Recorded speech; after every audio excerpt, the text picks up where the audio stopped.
wow honey bee gã về vô khối hết cả cỏ chú lấy ôm mày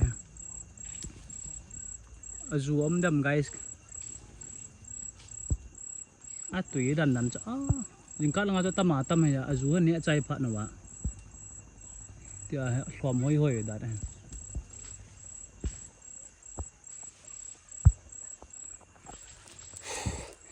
còn chú lấy cái lò lẽ lại khô mà sạch sẽอย่างนั้น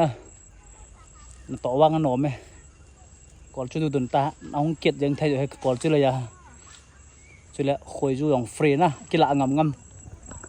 thì sẽ khối du free gà bé vô sugar cane lấy cái thau thiêng phần này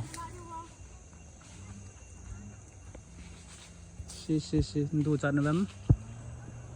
honey bee còn chú cô nó pet to cái chia